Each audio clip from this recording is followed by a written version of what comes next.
Yo, welcome back for a special video. Today we're gonna have a special guest. He's actually coming right now, so let's see who he is. A few moments later. Yo, check it out. Who is that?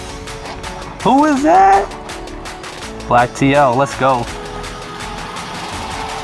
It's my nephew Chris with his own TL. Let's go.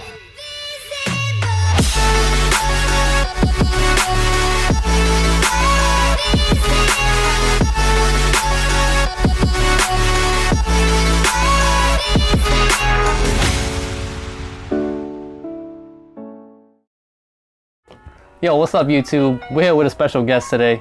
It's my boy, it's my nephew. It's your boy Chris.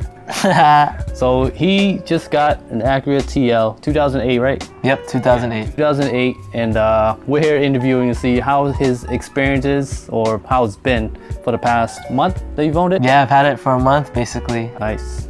Yeah. So, all right, let me get the questions rolling. So, first off, give a little intro on yourself, Chris. What's your backstory on cars and stuff like that? So. All right, so my name is Chris. I've always been to cars basically my whole life, and I think it all started through video games. And so one of my first video game consoles was the GameCube.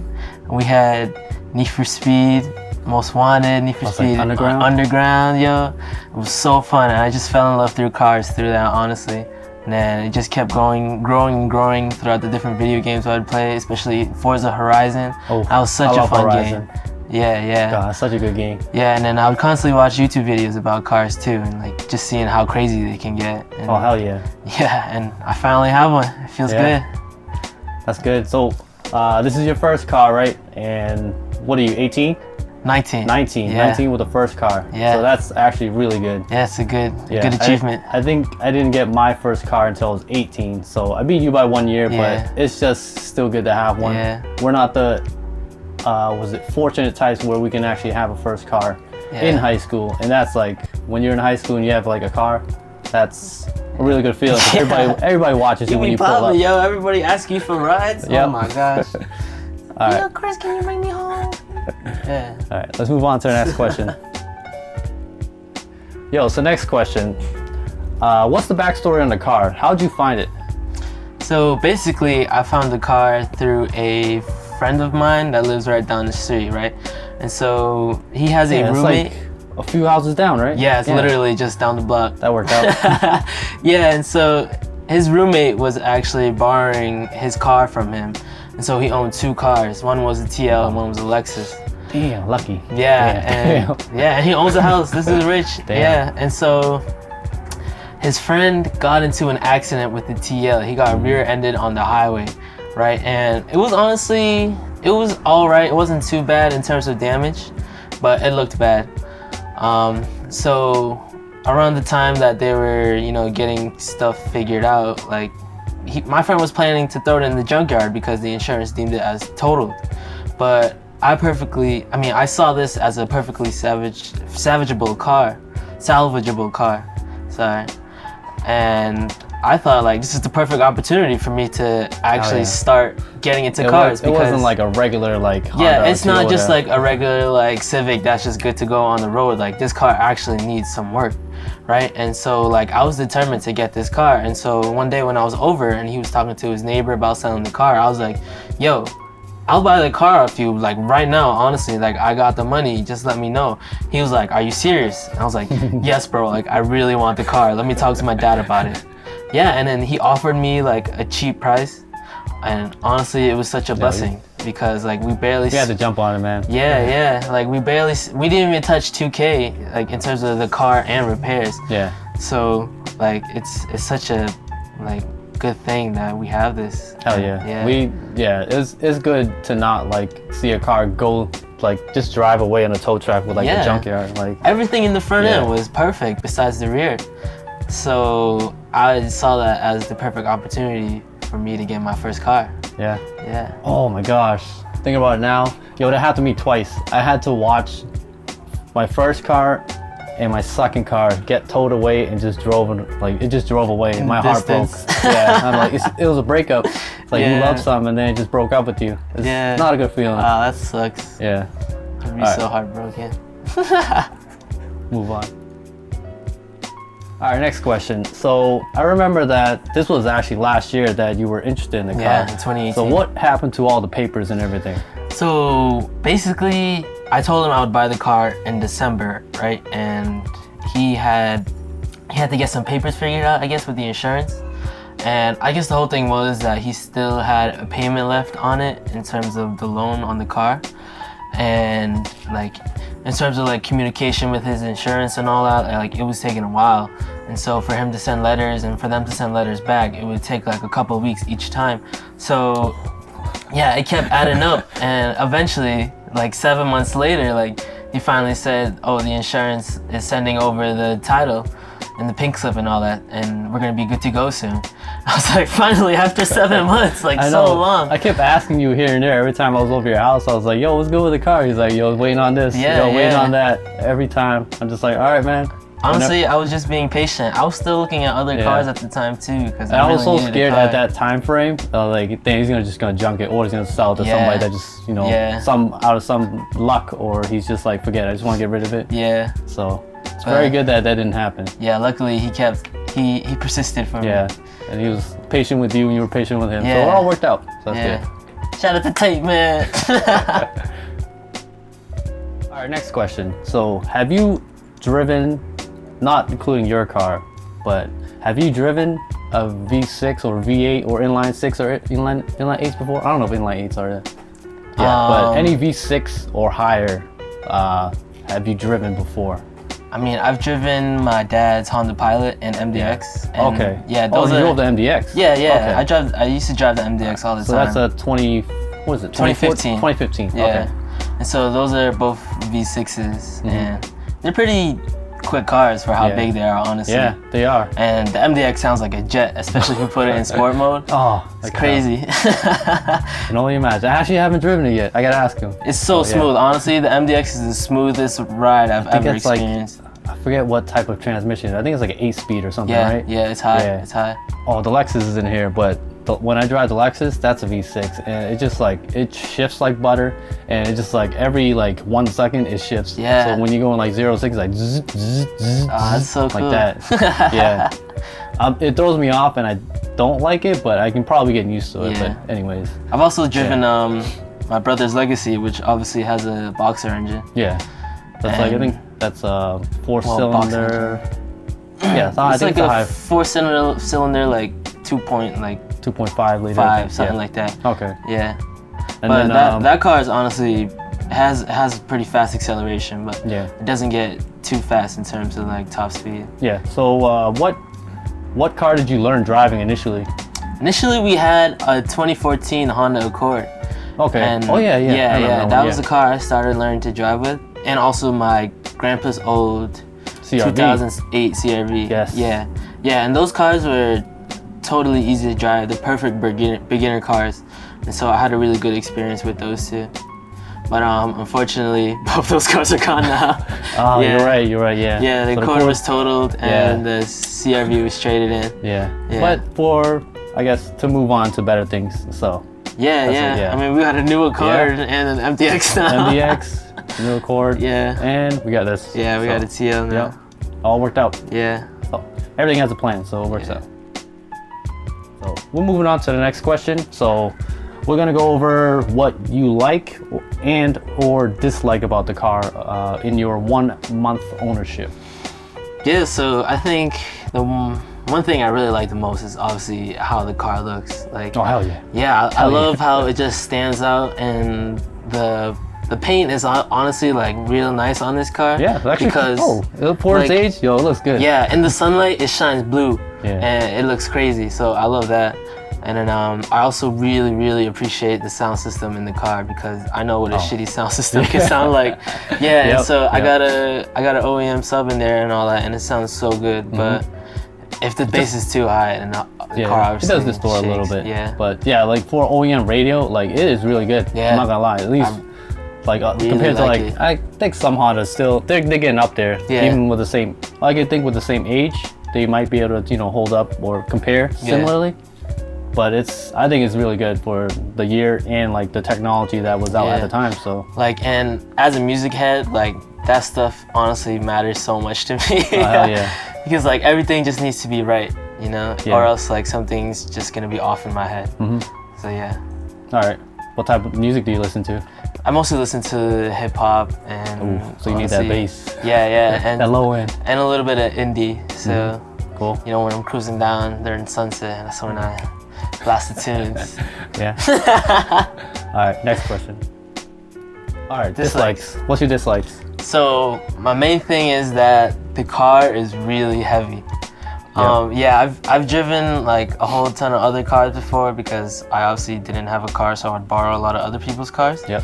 And so I know what these different experiences can feel like. And so honestly, I have a better experience driving my dad's Honda Pilot than driving my TL. Feels like the same weight. Yeah, no, honestly, the TL feels heavier because like, I think it has to do with like the power steering or something, where the Pilot is a lot smoother and quicker. Yeah. Than the TL is. But obviously from a used car, like you're gonna expect, you know, not the best experience, especially with the high mileage. It's not like fresh out of the box. Yeah, compared to the other cars that are, you know, kept in a well-maintained area. Yep. So yeah, it's just it's all right in terms of, you know, like steering. But I think on new wheels and probably like in alignment, because I still need one. It'll be a better driving experience. It's only been a month. And, it's only been a month. We've had, I think, we'll go over it in a little bit, but we've had to do some stuff to it. Yeah. Moving on. Next question. What is your gas mileage like since it is a V6? Have you filled up gas before in other cars? And have you paid attention to that? Have you paid attention to this one recently? Yeah. So I can tell this one, it doesn't do so well in terms of mileage compared to other cars, obviously because the engine is, you know, bigger than all the other cars that I've driven. And so compared to like my dad's, you know, new Honda Accord, that's like a 1.4 turbo. Like that thing saves so much gas, and when I fill it up, it lasts for a long time. But for my TL, I would say it only lasted me about like 2 or 3 weeks. And I don't even drive that much. I just drive around the city. I don't even hit the highway. So you're saying miles per gallon is a lot less than compared to the full 1.4 turbo Accord? Yeah. Okay. And compared to like let's say the CRV? Yeah, the CRV too. Yeah, like that was a 4-cylinder. That was a 4-cylinder. So feels like it's pretty good on gas. Yeah, the CRV is really good on gas compared to my TL. And I've filled it up twice in the month that I've had it with Shell Super. So yeah. Let's get all the gunk out. Yeah, hopefully. It's all right. It's not too bad. I can't complain. But there's definitely better mileages out there. I would say definitely it's hard, but because it's a quick car, just don't have a heavy foot. Yeah. I would say my gas mileage isn't that good because even though I have my kids in the car, I'm still kind of pushing it on straightails and stuff. I'm not speeding excessively. I love doing 5 or pulls, 10, but I know that just kills gas. You're like, okay. I'll wait till the next. Switch into manual quick, and you just go into first and just zoom. Speaking of which, have you used that? Have you used the manual? How did it feel? So the first time I actually tried using the manual, it was kind of laggy and unresponsive, and that was kind of surprising to me. But you know, since the car has been sitting for so long, I think that was kind of expected. But I've used it more and more over the past few weeks, and it's definitely a better experience than when I tried it the first time. But it goes really fast when you put it into first. And so if I'm in automatic and I literally just floor it, then like it won't go as fast as me going into manual and flooring it from one, because it goes I don't know like why, but it probably like, you know, just like it goes in a little bit deeper than just the transmission. So that's probably why it's faster like that. So most important question right now, have you hit v-tec yet? Oh hell yeah, yo. Oh my gosh, that shit slapped me like out of nowhere. It was like like my first time. So you know, like down English. Yep. That's straight. Yep, that's Right, straight. it was like 12 at night. I was like, I'm doing it. And then it was. You got it, man. Yeah, it was crazy. I was just going. I was like, whoa. Yeah, it was so fun. I would honestly. say this is not the first car with v-tec, but it is the V6 with v-tec. I Yeah. would say it is a little different from the 4 to the 6 cylinder, but Yeah. this car, man, it's just like when the v-tec hits, even though it's not like a dual overhead, it still hits. And it screams and Yeah. it sounds awesome, I think. So Yeah, even with like a stock exhaust, like that thing like goes and it Yeah. sounds crazy, especially in manual compared to automatic. Yep. Alright, moving on. I would say let's go over the repairs. So do you remember what we did actually? Well, actually, let's go over the damage, whether it's mechanically or physical, I guess. Yeah. Like a body damage. Yeah. So, yeah.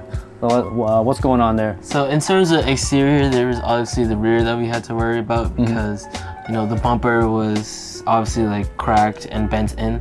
Yep. And also the trunk. And so the actuator was stuck, right? It was like Yeah, it was kind of stuck and it was bented in a weird way. it was stuck and bent in, so we couldn't close the trunk. And the frame where the bumper was bent in also, so we had to worry about that. Yep. And so that was one of the main like exterior body things that we had to worry about. And then in terms of like mechanical problems that we had to solve was there was a leak in front, and that was a bunch of tubing that connected to the power steering. Yep. And so it was like this orange fluid that was leaking, and at first I thought it was transmission fluid, but when we looked into it, it was the tubing that connected to the power steering.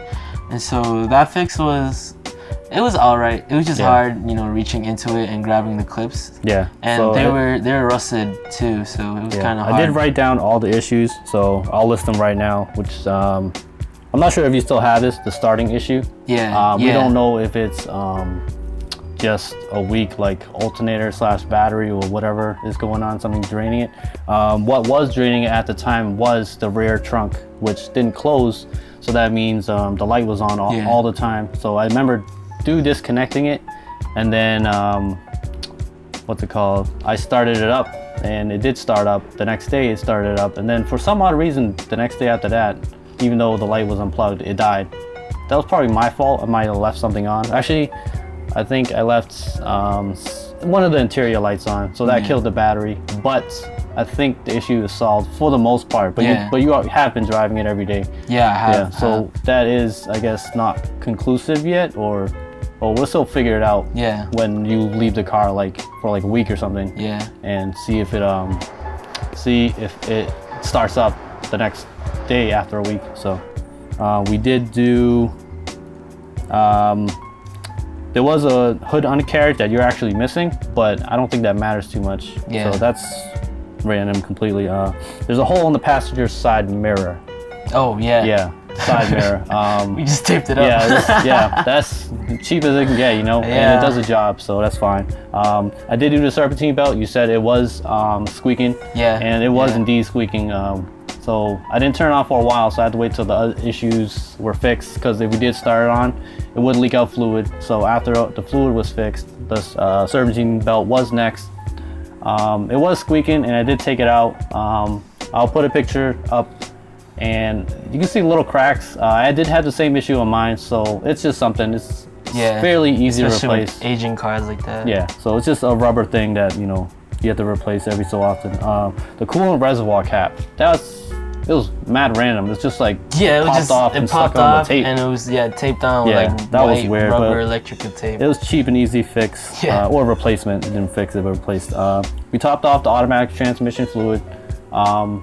A lot of it leaked out, and actually on the floor here, you can still see little remnants of like power steering fluid. I think it's mostly gone, but while you're moving it around, but we took care of it. So because we did fix that leak, and we topped off the power steering fluid. I don't think there's an issue with it, but if you do hear a sound from it's like a weird sucking sound, or if you open up the cap and you see little bubbles, then there's an issue with it. But you haven't experienced anything too dramatic, right? It is heavy steering, but I think that's normal because mine is like that. Yeah. So I just assume it's like that.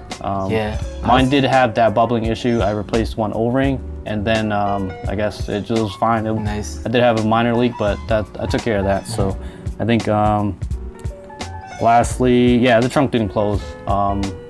And what did we do? So I think you moved the hook back, right? Oh yes, yeah. So I think I drilled 2 new holes, and actually no, I forgot. I think I put washers to move the So for the bumper, a little bit more. Basically, like you took like two really long like bolts, and then you use like a washer to space it out. Yeah. Just so like it could sit, farther than it was. Yeah. So 2 longer bolts and then a few washers to move the trunk actuator up so that the trunk can align. So it's just a cheap and easy fix. There could be other things done, but it's just like it's don't good want to enough dump. for now. Yeah, good enough for now. You don't want to dump too much money into it, considering the high mileage. And pass inspection. Yeah, it does the job. So, and easy fix hood struts. And when you came in and you took a piece of wood, I'm just like, what's going on? I was like, oh no.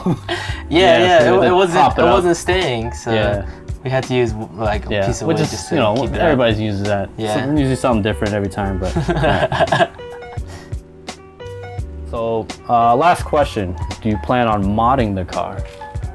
Oh, hell yeah. For now, I'm obviously a broke college student. Yeah. So everybody modifications are not really my priority, but I think the first thing I would do would be new wheels.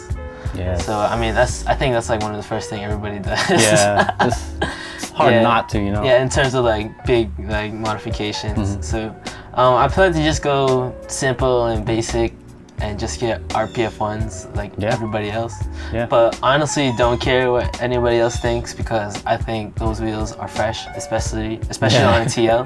They just look so clean, honestly, and you can't go wrong. Like 90% of the cars out there, it just looks so nice. Yeah. I don't know how you make a wheel so nice that it looks and good on almost everything. It's actually like timeless. Yeah, which is pretty crazy. Much. I would definitely get a set if I can find some. Yeah, so I plan to just get some RPF ones and some wheels, and maybe lowered springs. But honestly, I like where it sits at right now. Yeah. Because we live in Massachusetts where there's snow and potholes. Yeah. And so, like sometimes I gotta worry about scraping, even at stock height because a lot of our driveways just go up too steep. Oh, yep. Yeah, definitely. Yeah, definitely. And so I don't want to like scratch anything with lower springs, so I think I'm gonna just keep it like that for now. That's the biggest issue, at least with my car. I don't want to drive it too much. I don't know how other people around our area drive like scraped because I'm sure they do scrape and like pretty much flat to the ground. I'm like, wow, you have balls, sir. Yeah. So every time I see a lower car, I'm like, man, how do you do that? I cannot drive around just just pretty much just whining everywhere. Yeah, it sucks. Left and right. Honestly, there are some days where you try to avoid a pothole and you just hit it. Yeah. Like just cause, and just like I'm trying whatever, to I'll just hold on. You're just like, boom. Oh shoot, my bad. Sometimes it's a little easier that way, and especially if it's like cop near or around you. Yeah, you just have to drive straight and take the hit. I'll call it that. Yeah. Yeah. So. But and for other modifications, I also plan to put a rear window visor and just a trunk spoiler. Yeah. Just to make it a little bit, more aggressive and stand out. And those are just simple modifications too. Yeah, usually just like kind of like plug and play. But those are like really cheap mods too. Yeah, like, they're cheap and they make such a big difference. Yeah, they add the little touch that makes the biggest thing. Yeah. So that then usually makes a car pop a little and just like to make it look your own. Yeah, definitely. So, all right, Chris, thanks for stopping by. You're welcome. Thanks for bringing your TL by. Yeah, it was fun. Yeah. All right, TL gang. Any plugs? Instagram, Facebook. Go on my YouTube, guys. Subscribe to my channel, YoChrisEm. I got mad bangers on my channel. You already know. I like the BK one though. Yeah. We got more songs coming through too. All right, thanks guys. Thanks for checking out the video. I'll see y'all in the next one. Hopefully we'll see him again. Yeah. Peace.